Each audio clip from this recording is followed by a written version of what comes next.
নবনীতা দেবসেনের যে দিগ্বিজয় রূপকথা তোরা কবিতাটা পাচ্ছিস, সেটা প্রথম প্রকাশিত হয় 1973 সালে, লিখে রাখ। তারপরে যে গ্রন্থে স্থান পায় সেটা হচ্ছে রক্তে আমি রাজপুত্র। আর পরবর্তীকালে শ্রেষ্ঠ কবিতা বলে একটা গ্রন্থ বেরিয়েছিল, সেটাই অন্তর্ভুক্ত হয়। তোদেরকে আগের দিনও আমি বলছিলাম, দেখ আজকেও সেই কথাটাই আমি বলবো, যে এখানে প্রথমের বানানটা দেখবি দিগ্বিজয়ও করা যায়, দিগ্বিজয় একসাথে যুক্ত আছে। দিগ্বিজয় কিন্তু নয়, যদি উচ্চারণ কোথাও থাকে না, দিগ্বিজয় বলে কিছু হচ্ছে না, দিগ্বিজয়। এবারে ক্লোজলি শব্দগুলো একসাথে যুক্ত ব্যঞ্জন হিসেবে আছে বলে উচ্চারণটা হচ্ছে দিগ্বিজয়ের রূপকথায়, ওই জায়গাটা একদম র্যাপিডলি ওটাই। দেখ, নবনীতা দেবসেন একজন নারী, কিন্তু প্রথম লাইনে আছে, আমি আগের দিন তোদেরকে বলছিলাম যে প্রথম লাইনে আছে যে রক্তে আমি রাজপুত্র। তাহলে সে একজন নারী হয়েও নিজেকে মেল এন্টিটি হিসাবে প্রকাশ করতে চাইছে, কারণ সমাজে যত বলশালী হিরোইক কাজ দেখবি মনে করা হয় পুরুষরাই করে। এটা যেমন ছোট্ট কথা বলি, দেখ তোদেরকে, রূপকথার যত গল্প দেখতে পাবি, সেই গল্পতে যে মানে কি বলবো, নায়িকা চরিত্র হবে, সে সাধারণত, বা ধর রাজকন্যা হবে, সে রাজকন্যাকে কেউ রাক্ষস বা খক্ষস বন্দি করি, যে তাকে ছাড়াতে সবসময় যায় রাজপুত্র। কোথাও দেখতে পাবেনি রাজকন্যা রাজপুত্রকে ছাড়াতে গেছে।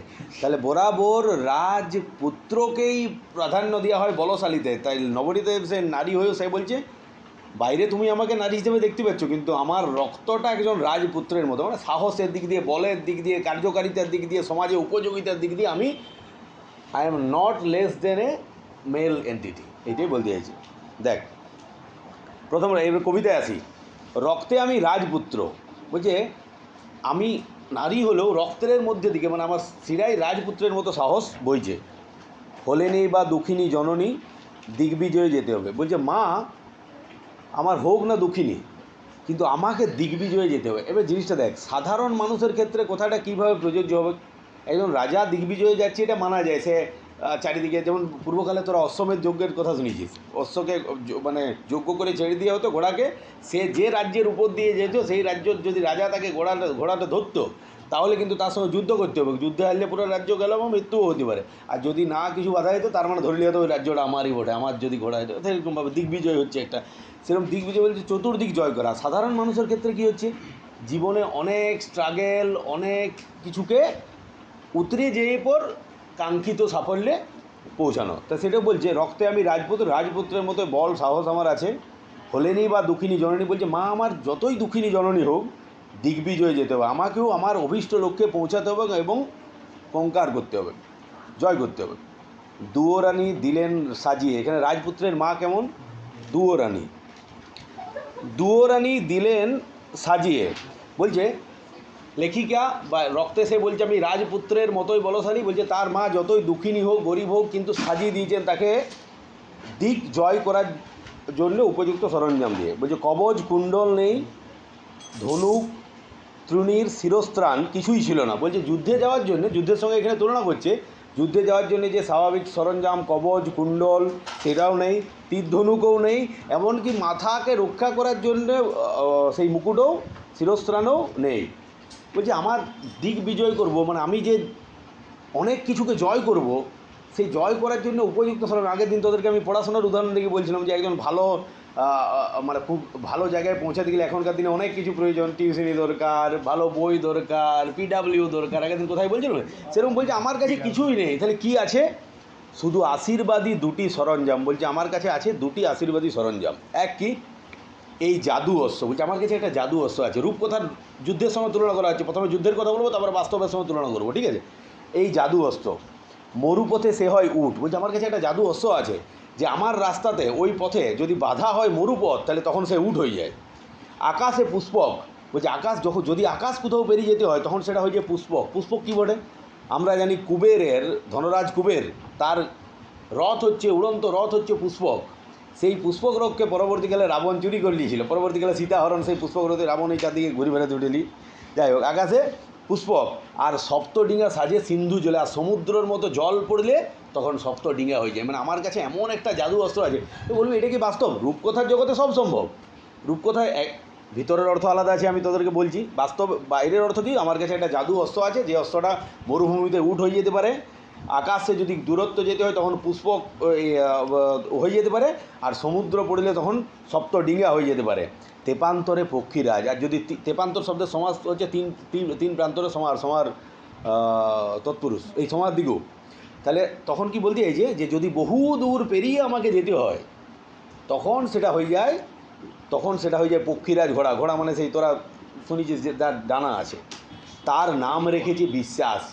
বলছি এই অস্ত্রটা বাস্তবে আমার যেটা আমি বলছি জাদু অস্ত্র, মানে একটা ঘোড়া যে মরুভূমিতে উট, আকাশে পুষ্পক, সমুদ্রে সপ্তডিঙ্গা, আর তেপান্তর যেতে হলে পক্ষীরাজ ঘোড়া, কিন্তু সেটা আমি নাম রেখেছি বিশ্বাস। মানে আসলে কিটা বলতে চাইছে যে আমার কিছু নাই, কিন্তু অন্তরে সেলফ কনফিডেন্ট, আমি অন্তরে আমার বিশ্বাস আছে যে আমি করতে পারবো। যদি আমার বিশ্বাস থাকে, আমি ওই যে ছোটোবেলা থেকে গান we shall overcome, we believe আছে না শব্দটা, বিশ্বাস অনেক কিছু মানে তোকে কনকার করে দিতে পারে, যেটা তোর আয়ত্তের অনেক সময় মনে হয় বাইরে, অনেক সময় মনে হয়। দেখ, আর দুই, এই হৃদয়ের খাপে ভরা মন্ত্রপ্রুত অসি।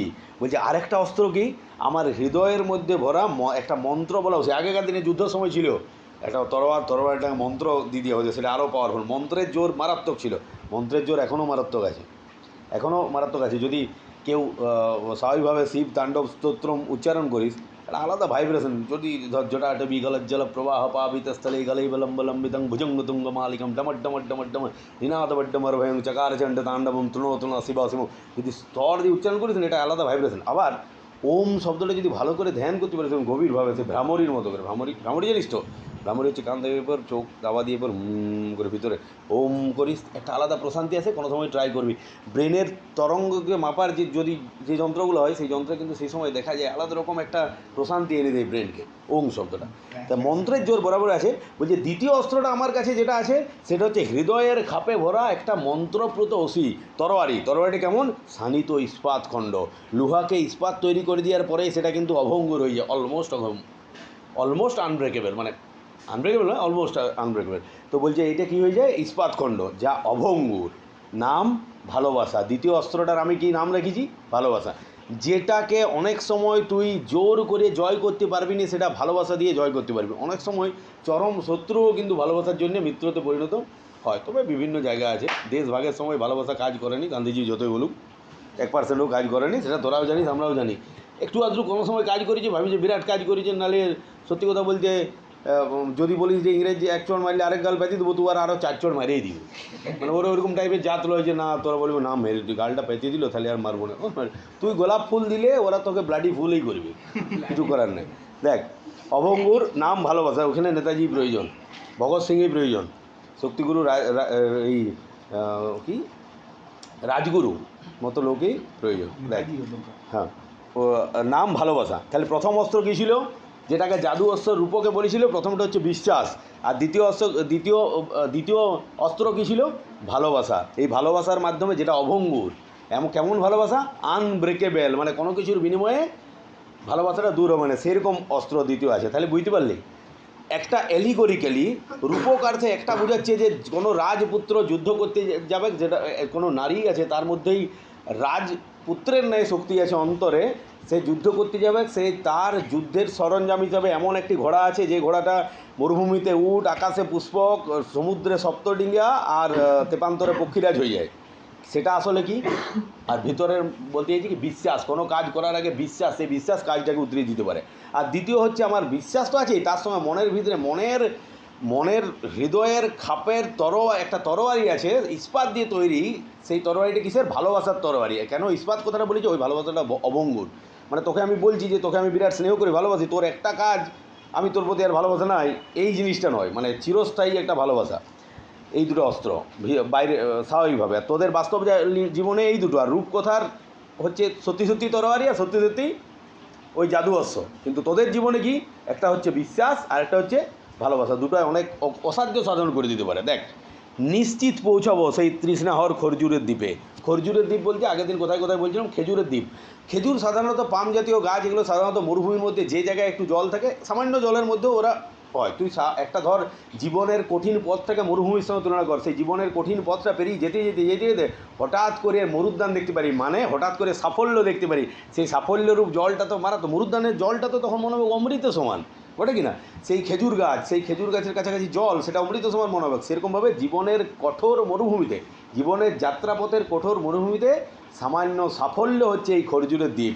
কবির লেখিকার বিশ্বাস যে আমার কাছে যে জাদু অস্ত্র আছে, অর্থাৎ বিশ্বাস আর ভালোবাসা, তা দিয়ে আমি জীবনের কঠোর মরুভূমির পথ পেরিয়ে যেয়ে একদিন সাফল্যের ওয়েসিস বা সাফল্যের মরুদ্যানে পৌঁছাবই। এটাই মূলত দিগ্বিজয়ের রূপকথা। রূপকথা কেন বলতে চাইছে, অনেক সাকসেস বাস্তব জীবনের অনেক সাকসেসকে রূপকথার মতোই মনে হয়। অনেক ডিফিকাল্ট সিচুয়েশন পেরিয়ে যেয়ে তারা সাকসেস হয়। আর দ্বিতীয় আরেকটা জিনিস কি, রূপকথার একটা অ্যাঙ্গেল সাধারণভাবে তুলে ধরা হয়েছে, যেখানে রাজপুত্র কীভাবে দুঃখিনী মায়ের সন্তান হয়েও সে যেই জয় করছে।